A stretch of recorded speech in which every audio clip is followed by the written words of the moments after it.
Guys, I'm Mark Weir. I was known as the Wizard in my fighting days, MMA when it first came to the UK and it started to explode all over the world.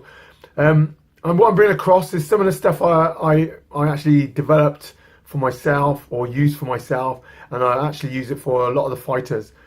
Some of the things is not common knowledge to some people. People have their own strategy, but some of the things people work for or work towards is building up a fighter, building up themselves, getting ready for a fight, but they don't prepare for when you fall, when you get held back.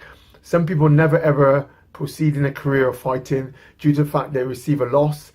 They never get over it. The right approach wasn't met, and they seem to stray off the idea of wanting to be a martial artist or a great fighter in way of boxing or kickboxing.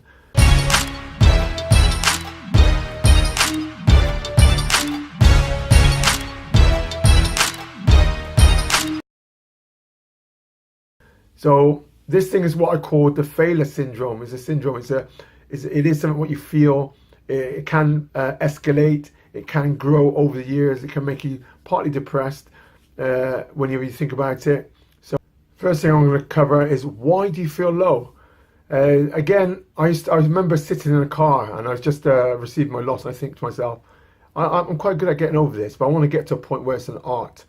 And when I fight, if I fall or if I fail, I want to know I can bounce back every time. Because as I was getting older, I'm thinking I'm going to probably receive losses more and more. I wasn't used to losing in the early part of my careers in the early 20s when I was in my teens. And it's like you get guys like that who feels like they got the Midas touch and they think they can do everything. I never knew that. I knew every great fighter, no matter how good you get, how undefeated you seem, you're going to hit that loss. And a great champion or great fighter is one that can receive a loss, dust himself off, and pick himself up again.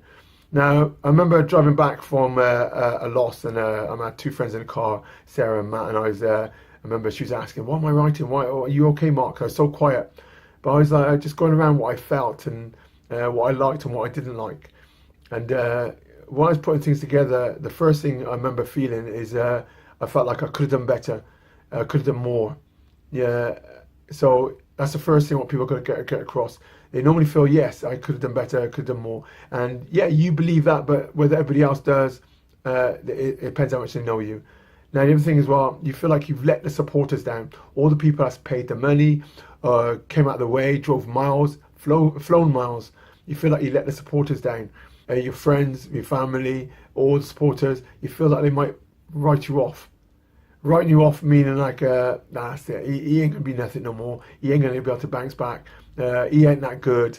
And in your head, you can picture how great you believe you're going to be or could be. You might but not be there yet. You might be on the process, on the road.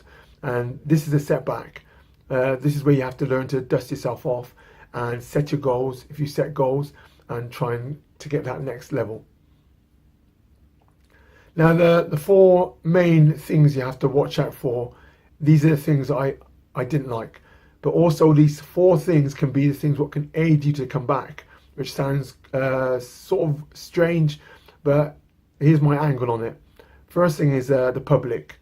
When you lost, obviously they're behind the person who's just won, celebrating them, hoisting them up, clapping, cheering. And the second thing is the family. It's like when you see your family's face, they come over, they sort of like all over you, smothering you, hoping that you're all right, if they're very thoughtful, that is. And also next to that is your friends. Your friends will see you, and some of them don't know what's happened. Some of them don't watch, and they might say, "So what happened on the weekend?" Or especially if you marked up and that, they ask in the hope that you did win, unless they didn't like you, unless they're haters. And it's like they say, "Oh, how did it go?" And you have to explain it. And 9 times out of 10, your memories of all the bad things, not the good things. And even if you do say the good things, you wonder if they believe you, or just wonder if you're sort of like toning it down to make yourself look good. So you don't know if they believe you, or you feel like they don't believe you, but it's just your mind overworking. Now, the biggest thing out of all those things is the self-doubt. Where again, you get a self-doubt. The one key, the fourth one, which can really do it, I said the public, your family, your friends. The fourth one is your partner.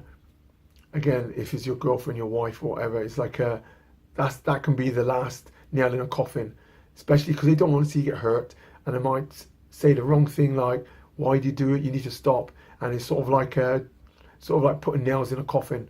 If you need to bounce back, you need to have a strong partner, a strong supporting girlfriend, someone who's going to pick you back up, make you come back stronger. And it's sort of a thing that you got to learn to say the right things.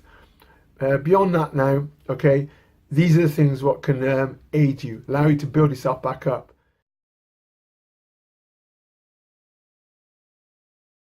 So the main thing is like your family, they're being supportive, know that, say the right things, say that you can come back, you weren't your best. Your friends, training partners as well, telling you, oh, don't worry, it's just a one-off. As you get more confident, as you get more relaxed when you're fighting, the pressure might be there. You might have just got caught wrong, might have just thrown your game, and just believe in yourself. And the main thing is telling you how to train, train harder, train better, train smarter. And next to that is your partner, 100%. If they're behind you, encouraging you to get out, do something, take them for a walk. That's what a good partner would do. That gets rid of the self-doubt. Now, it's like the other thing as well, where in a fight itself, when people come up to you, 9 times out of 10, they highlight parts like, oh, it's a shame you got caught, or it's a shame you got something, saying when they hit you, I wonder, I think you should have gone on, the referee stopped the fight. Yeah, but at the end of the day, you can't put on that. The idea is to hit without being hit, submission wise again, if you're tapped or you're going to get injured long term. The main thing is try not to let it get to that point. Every positive is a negative, and every negative is a positive. So although they might highlight it and might make you feel low and not be able to cover, the main thing they should be highlighting is your faults, so you know how to build yourself better. And when you go into the next fight, say you got caught with a hook, you're very good at defending that. Say you got caught with a kick, that round kick or turn kick, I could block it, no problem. And you go in there knowing that never happened again. A submission, say it was an armbar or triangle, that same technique you've worked on day in, day out, eliminating that one fear. So if it happened again in the same situation, you would no longer have that fault. Okay, so you're learning from your mistakes. The main thing again is like you've got to be careful of is the advice. Advice is good, but it can be bad. The worst one in advice is when you've got someone who hasn't got a clue about the game, who doesn't know, doesn't have experience. It's people that follow a sport, especially MMA, the way it goes, and within about a few months, 6 months, they know it all. They're telling you, all about how the game works, how you should do better. They don't have experienced fatigue. Where you're trying to do something and you burn yourself out. The other thing is when the type of way you're fighting, like taking someone down, how it gasses you, your balance coordination, how they can turn the table, someone allows you to burn yourself out. They need to have a little experience on the game. So the best people to come around and take advice from is your coach or your training partners, people that know you. Now, beyond that, the other thing what you're going to get away from this failure syndrome, and is one of the main ones, is the faces of your friends, your family, or even the public, is the concerned look. When they look, they don't know exactly what to say to you, and you can tell.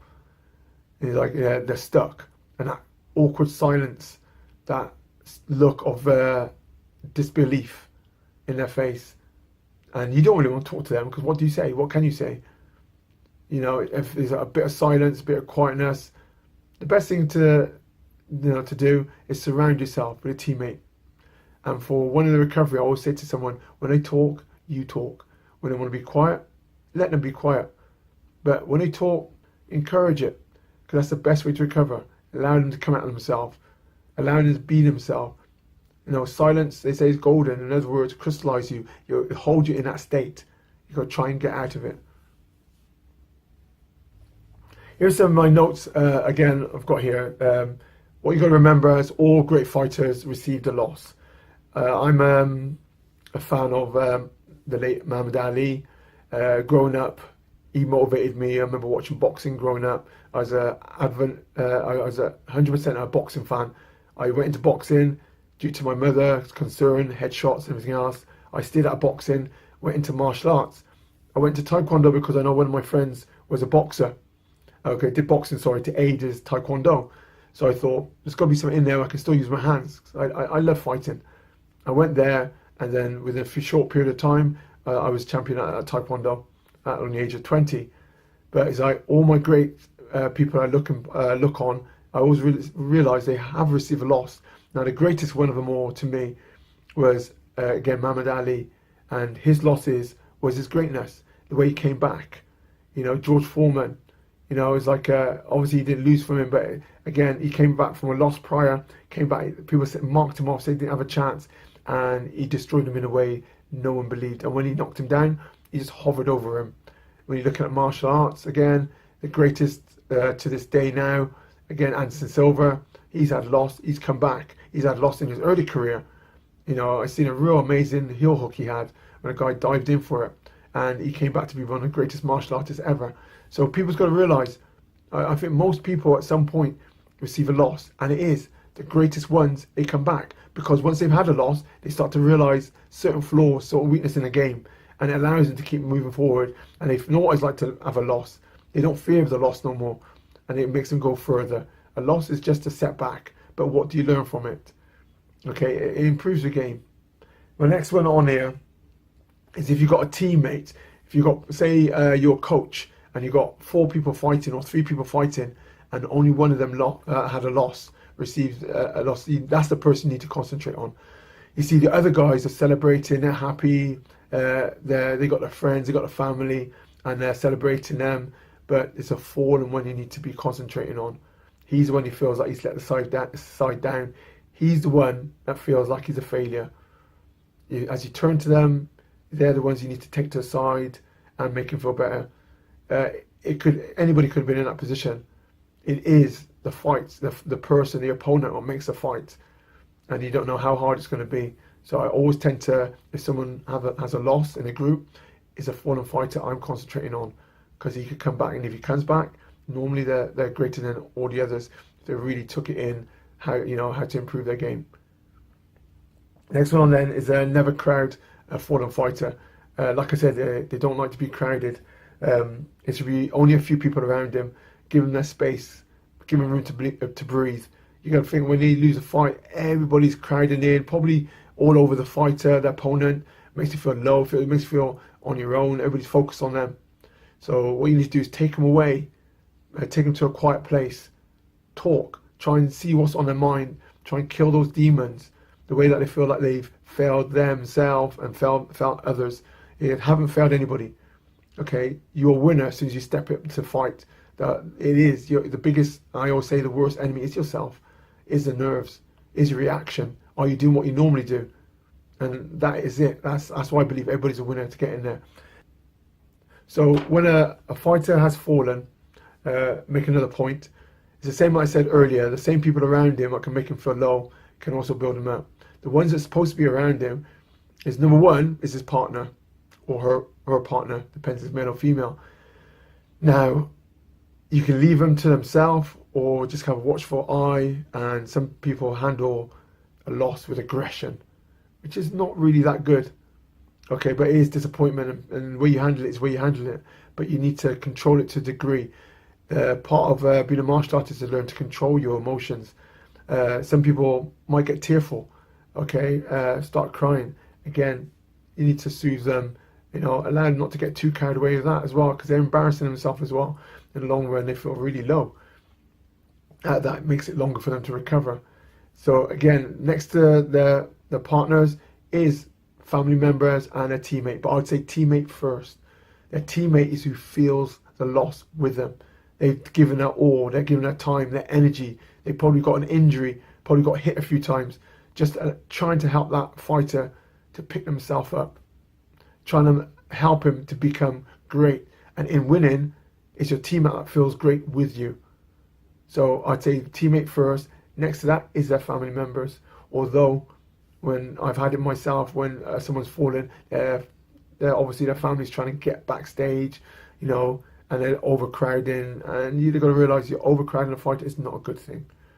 All they can see is in their faces, their voices. Sometimes they don't know what to say, and that can be dangerous.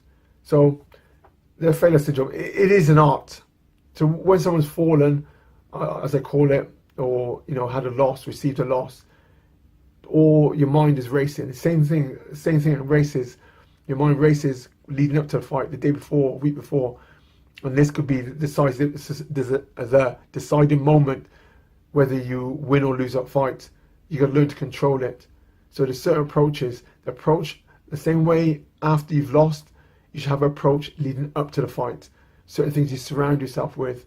I will have a episode where I'm covering how to prepare for a fight, how I prepare for a fight. Do a lot of research. There's some weird, strange things you can do. There's things you can drink, eat. Not illegal though. There's even things like colours and sounds to relax you.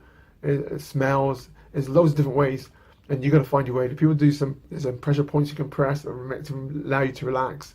I remember my thing was the grapefruit juice.